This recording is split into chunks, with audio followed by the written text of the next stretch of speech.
Hi everyone, my name is Peggy Ployhar and I am the founder and CEO of SPED Homeschool, and I'm excited to share with you today skill and transition planning for homeschool special education. So a lot of times as we homeschool children who have extraordinary needs, we find that doing just the typical reading, writing, math is not enough. Our kids need help with executive functioning. They need help with social skills. They need help with different things that other kids catch on to more quickly. And by giving them that extra bits of help, we actually enable them to know what they need in their lives to make them be successful. It isn't that they're stupid. It isn't that they that the way that they learn is wrong. It's just different.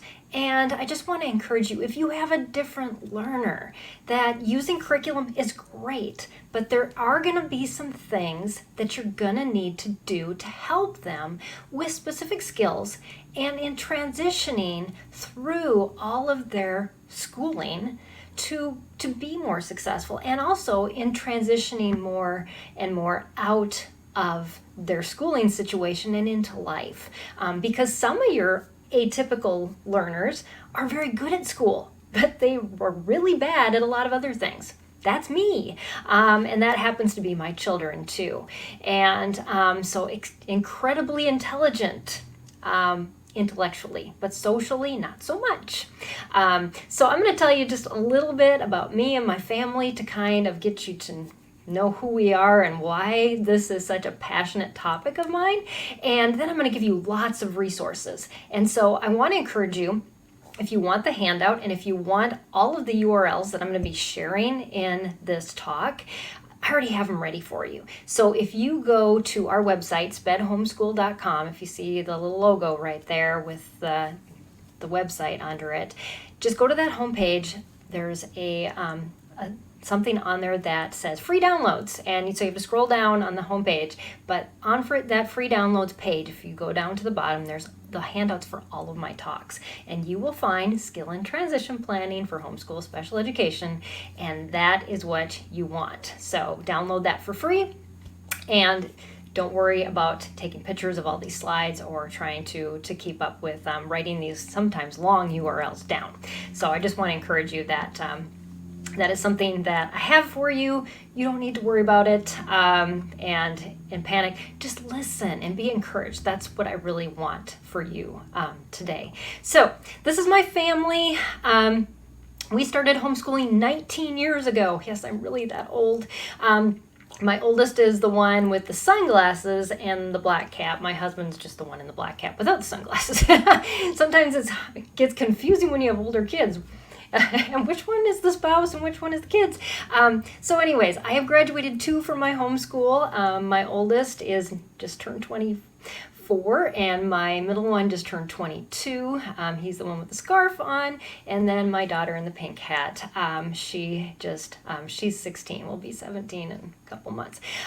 Anyways, so finishing up our last year of homeschool this next year. But what started our homeschooling journey? Well, my oldest got kicked out of kindergarten. He was diagnosed on the spectrum right around that time, and the school just said, we just really can't help him. And I thought, I can't either. But I just want to encourage you that my story, my being, having a son come home who was dealing with depression, and a mom who herself was dealing with depression, and realized soon after that her son was diagnosed, my parents turned around and said, Peggy, that's you. You're on the spectrum. Yes, I am. So be encouraged. God can do amazing things if you just put yourself in front of him and say, okay, you've called me to this. You've got to make it happen, because there's nothing in me to do this. And I look at what God has done over the last 19 years, and it hasn't been me, it has been him. And so I just want to encourage you that all of these resources that I've come across, some of them I even came across after I was done with my kids. I was not a perfect homeschooler, but I want to encourage you and I want to give you everything that is possible so that you can do better than even I did. I graduated them. My oldest even just graduated from college. So there there's just amazing things that God has planned for your family. So trust Him if He's calling you to homeschool. And so that's just a little bit about our family and our story. So transitioning a student out of your homeschool should be something that you work on little by little throughout your child's homeschooling career. I said that a long time ago, and I truly mean that. Whether your child is in high school, and this is the talk that I usually give to high school parents, but hold on. If you have a younger child, this is for you as well. Good for you, because you're starting way ahead of the game. That means you have more time. And these resources may be something that you're going to use in the future, but they're also things that are going to make you aware of, oh, these are some things that we can start using as my child is moving out of typical therapy, that my child is moving out of me just teaching them how to match the socks and into some bigger skills. So just know that is something that we're going to be talking about, but I also want to encourage you that if your child is way younger, this talk is still for you. So hang on with me. Now, developing your whole child should be your most important goal, because if your child is successful at finishing a curriculum, that's not going to help them in life.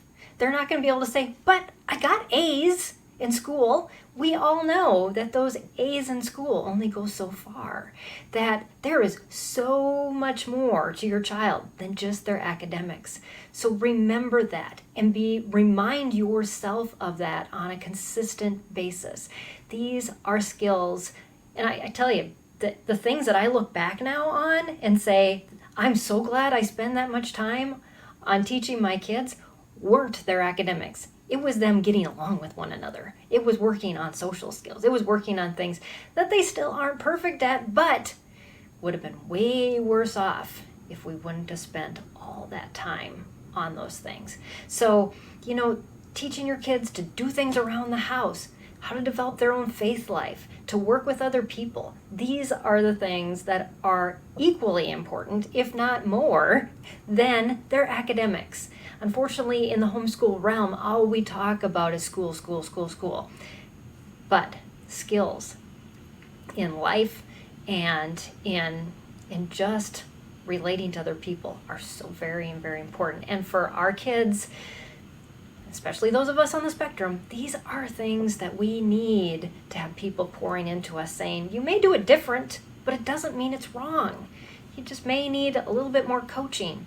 I'm listening to a book right now called Autism in Heels, and the woman had said, I asked my mom at one point, how do I make friends? And she goes, well, you just do. That was the response my mother gave me too.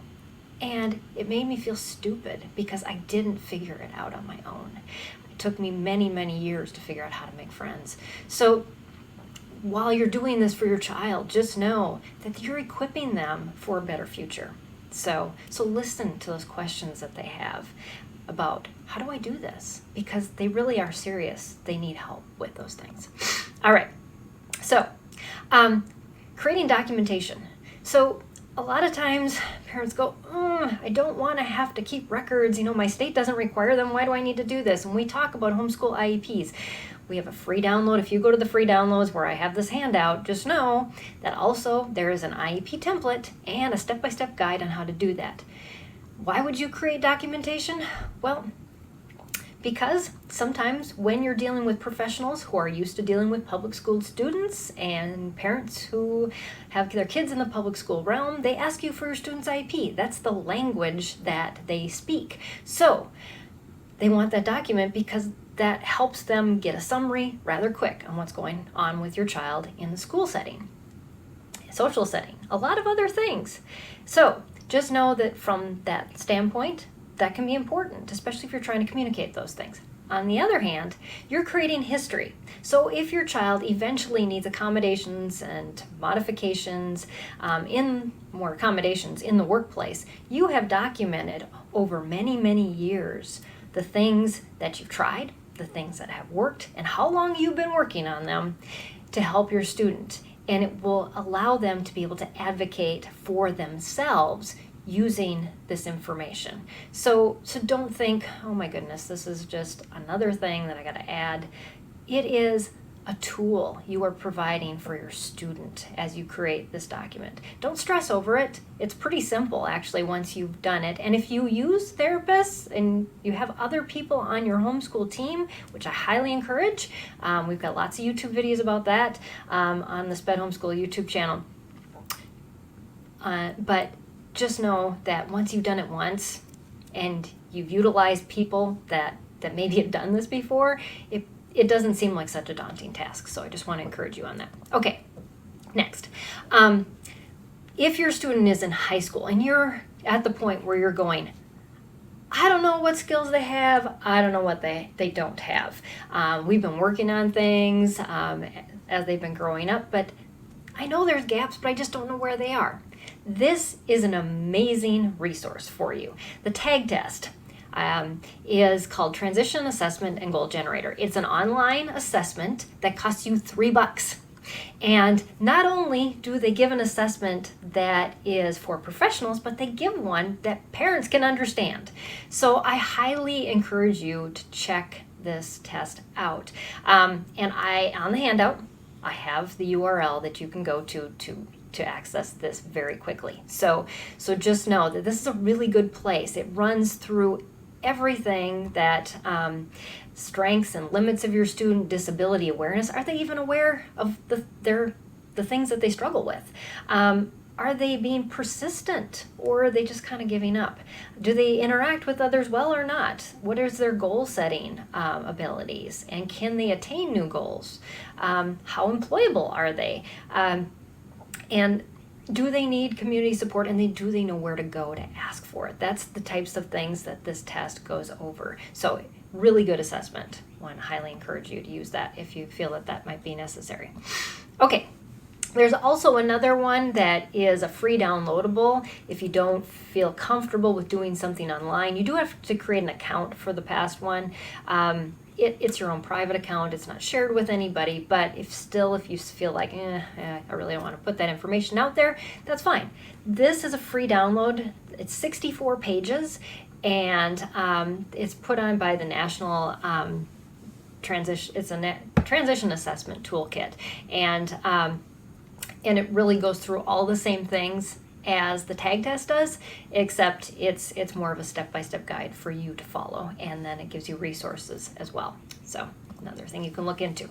This is an amazing assessment. It was actually created for children in the foster care system to see what their independent living skills were and assess them before they transitioned out of foster care.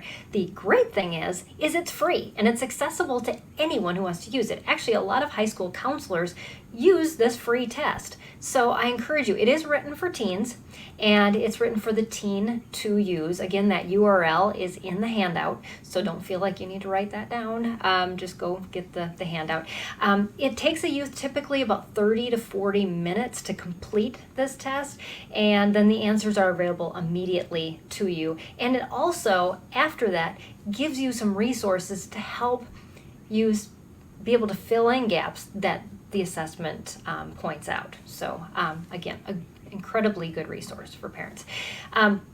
Social motion skills happens to be one of the SPED Homeschool partners. We are supported by our partners. We're a nonprofit, and so the organizations you see listed on our website not only are ones that we recommend, but they are ones that support our ongoing work as well.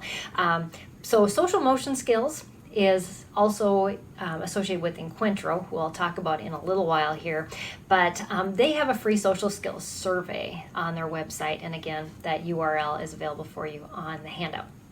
Now, what about career interest? Does your child even know what they want to do? Well, this website was created by the U.S. government to help students just explore different career interests based on their own interests. And a lot of our students have some pretty specific interests, and wouldn't it be awesome if they could figure out what careers would draw on what they're good at and what they love to do. Yes, we all would love to be able to have a job with something that we love to do. So, so this interest profiler on My Next Move is a good place to start your student, even when they're really young. You can take it over and over again. Maybe their interests are going to change, but just know that this is a good place to get started, because then it just lists different careers in those categories. And then there's another assessment that they could take later based on their career interests and what are some specific jobs within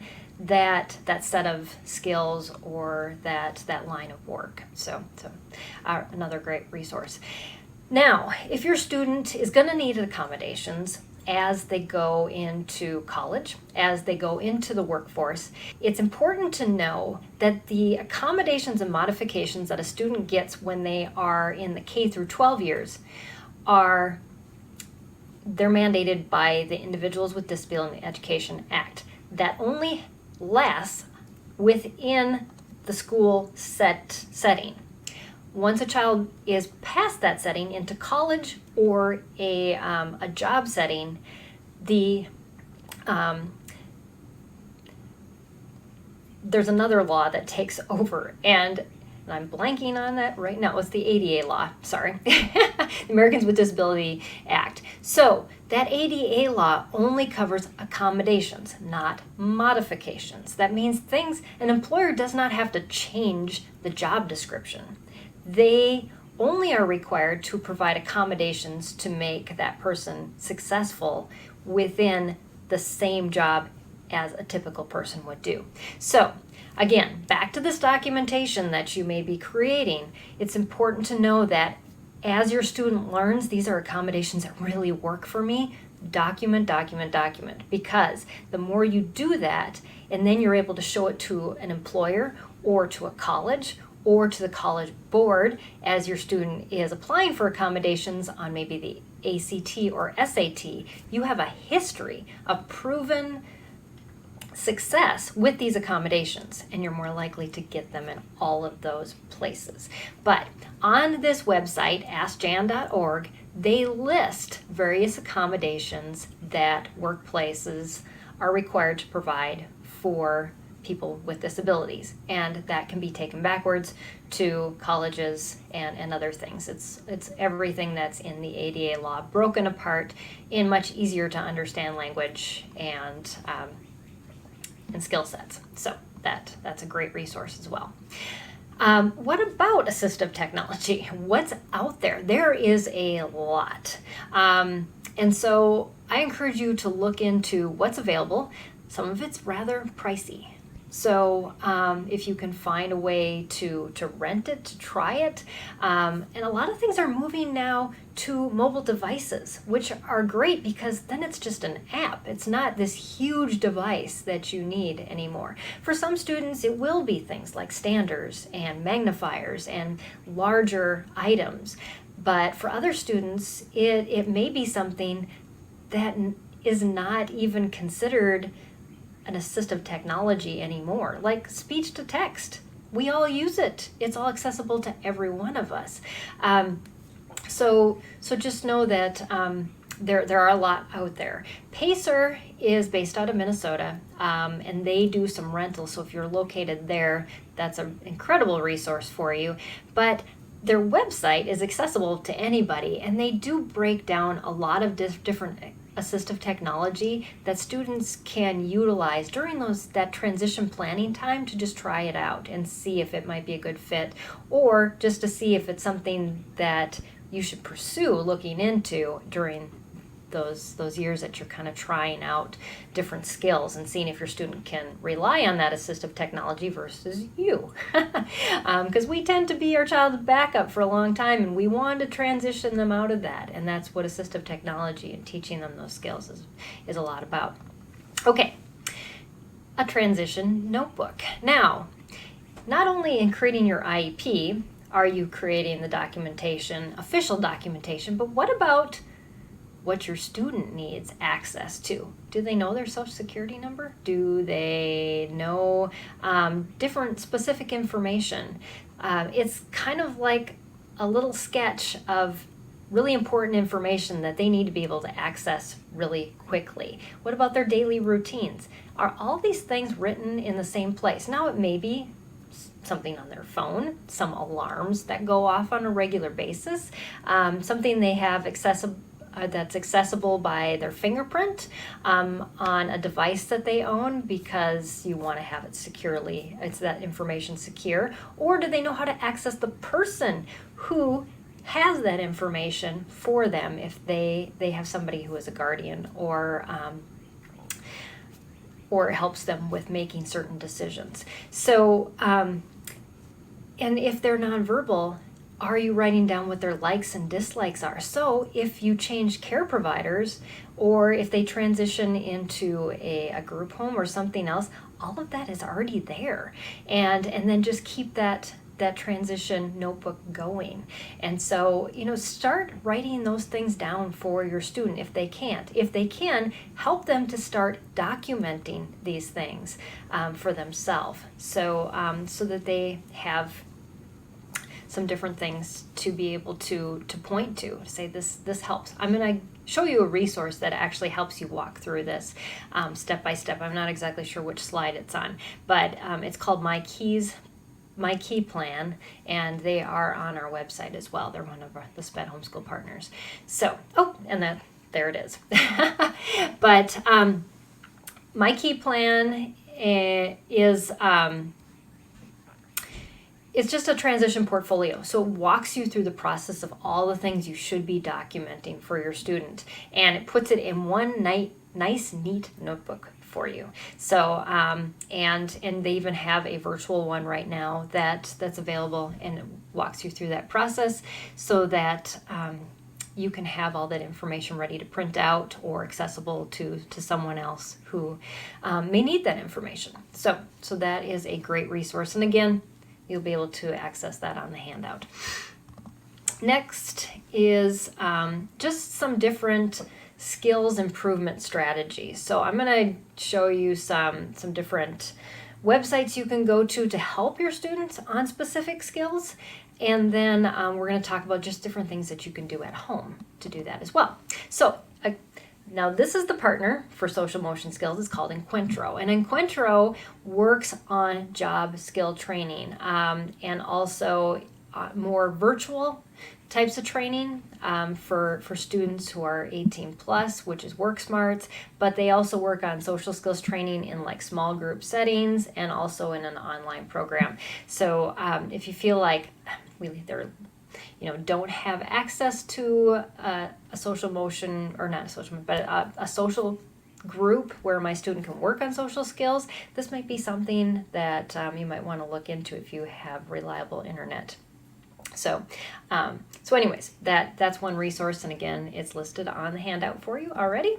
Another one is the EMOTIVE learning platform, and this is just custom-based real activities that your student can use. So what this woman does, who has this website, is she will provide you as a parent a custom plan for your student. Especially she works with students on the autism spectrum, mostly high schoolers and young adults, and on just how to create strategies and find tools that your student specifically needs for becoming more successful in the world. So again, her information is on the handout. And then high school life skills. Our life skills are just during the high school years. We love the Etiquette Factory, and Monica does such an amazing job, but she has a whole life skills bundle that you can purchase. And it just helps your student with all of those basics. And maybe you think they have some of it or not, but it would be good review. And she does it in such a fun and sweet way that students just really connect with her. So you want to check out the Etiquette Factory for maybe that. And then there's also SkillTrek. They do online courses that are purchasable by course, so that if you can kind of pick and choose what might be best for your student, and some of it is trade skills, some of it's social skills, life skills. It's a whole mix of things. So again, check out skilltracker.com for some of that information. Next one is Wonder.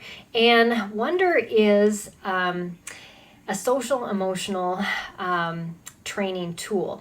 And again, this is a very inexpensive program. You can buy a package, and when I just remember looking at it, it was amazing because the videos are based from a student perspective, and your student just can go through the paces of, this is somebody who gets me, what it's like to struggle with these social skills or not really understand what somebody else's emotions are, and be able to be walked through these scenarios. And how do I respond properly to that? And so often, especially kids on the spectrum, this type of teaching works really well to help them to kind of live through those experiences without being personally the person in them, but they will relate to them definitely, and just empowers them to be able to speak up for their own disability, and to be able to advocate for themselves and just understand themselves better. And again, like I said, you can pick and choose as a parent. There's hundreds of different modules, and you don't have to do them all. You can just pick one or two, but would encourage you, if you have a student in high school, to use this throughout the high school years as much as you can. It's just a really good program. And again, they are one of our partners at SPED Homeschool. So, what about finances? Well, one free, wonderful resource that I point parents to a lot is the Actuarial Foundation. They have a free download for parents, and it's for grades 9 through 12, and they're rather short. They really are not a full high school credit or even a half. There's something that you can really do on the side, and if you finish all 4 of them, I would say probably it's equivalent to a half a credit.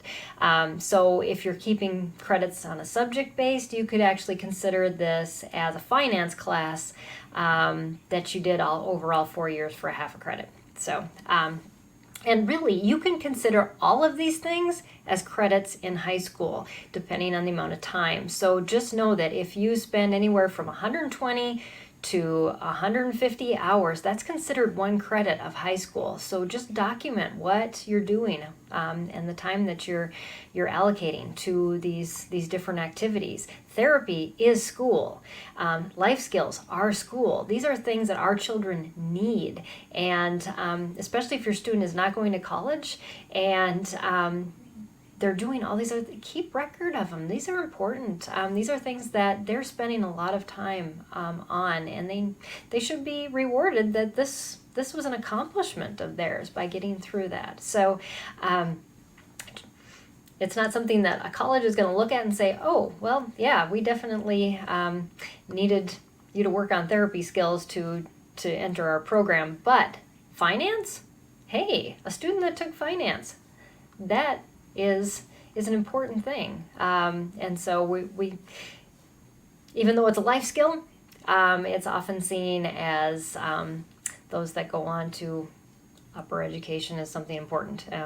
But we know what's important for our child, and whether or not you put on the transcript, it was important for them. So just make sure that the transcript doesn't rule what you do in your school.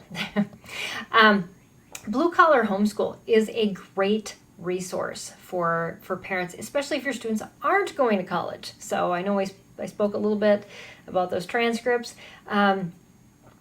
So what if your child wants to go into a trade, or if they want to be an apprentice, or they want to take a gap year and figure out, who am I?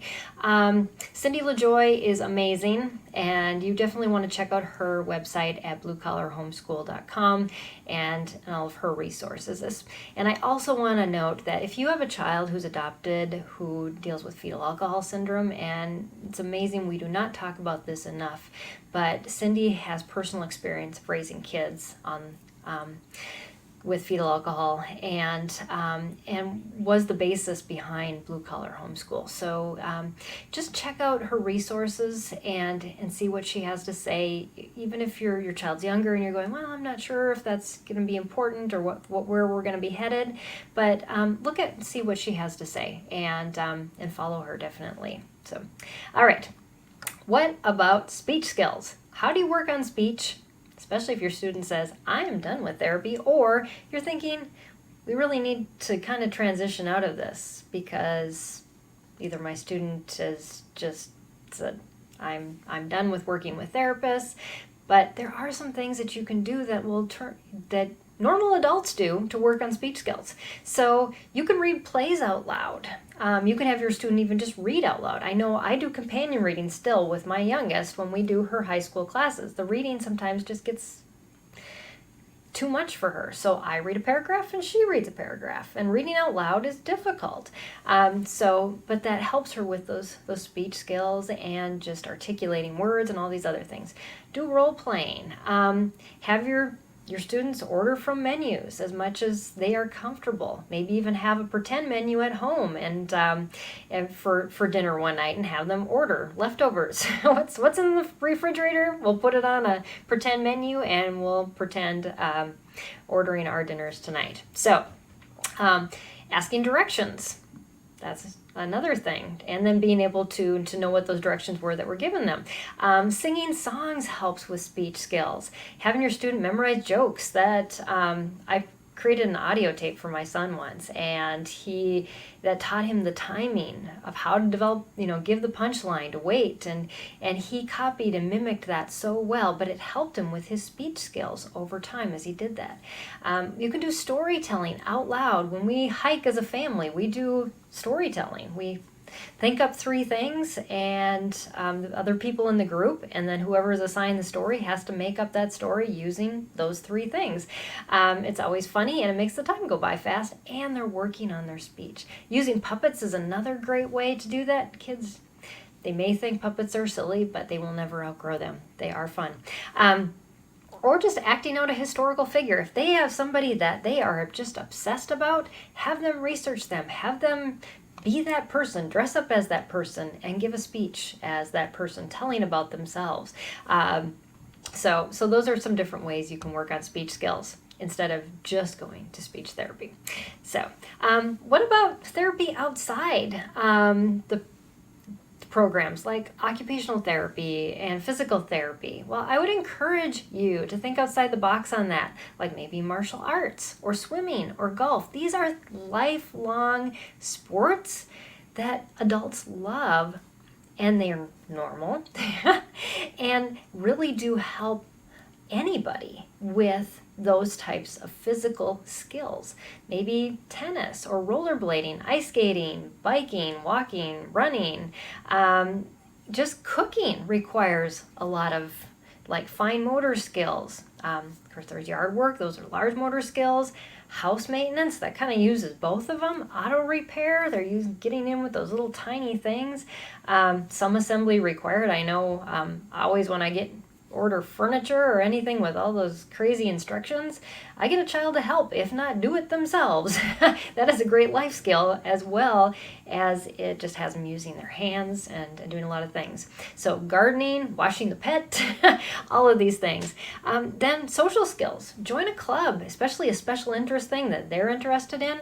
They're not going to be so fearful if they know that there's people who love to talk about what they love to talk about. Participate as a volunteer for something. Come along with your child, and on the first time, have them make friends and volunteer again. Maybe your child would be a great mother's helper or volunteer at church in some area. When my kids would go to events like different local fairs, they would go and talk to the vendors. Those were great social skills. The vendors loved talking about what they want to sell, and my kids were just taught. They learned how to ask questions about the things. So participating in 4-H is another thing, being part of a book club, the list goes on and on. You understand. And then there's just work study ideas. So in high school, just know that high schools use work study programs as credits. So can you. If your child has a volunteer position or they have a part-time job, you can count that as school. Count that as credits. These are the types of things that they're learning. They're learning processing skills. They're learning math. They're learning writing. They're learning maybe sales or computer science skills or internet skills. All of these things are being put to use, and so why not count them and then log them depending on how much time they spend in each of those activities while they're working. And again, volunteering, there's lots of different ways you can volunteer. People are more apt to have a volunteer try something out, job shadow maybe at first, but just helping out local businesses, nonprofits, animal shelters, doing yard work for a neighbor. The list goes on. So just know that. Another thing to consider when your student is in high school is, and they're thinking, I want to go to college. Do you know that there's a lot of free college courses out there? Your student will not get credit for them, but they can take the class as a student without doing all the things that, like the tests and other things, but can they keep up with the academic work? This is a great way to try that out. All of these websites have programs where your student can try out college level courses for free. So again, I'm going to go through this slide really fast, but just know that they're in the handout, and you can find all of these URLs there. All right. Do not let the high school transcript undermine how creative you're going to be through high school. I actually, the first year of high school, I didn't write my students' transcript till after we were done with that first year. I didn't even know what it was going to look like. We tried things out. And with each of my students, I did that because they're never the same. and so just know that it's going to be different for each of them. My daughter, her transcript is going to be totally listed by subject because she started high school work in probably 7th or 8th grade is what I've been keeping track since then. So, and schooling may last longer, it may be shorter for your student, but whatever works for them, just know that that's what you're going to include on the transcript. Don't write the transcript first and then say, well, we got to do this because the transcript says that. That's changeable. It's changeable till they graduate. So, just know that in most states, that's what you can do. And also that you can homeschool past 18 also.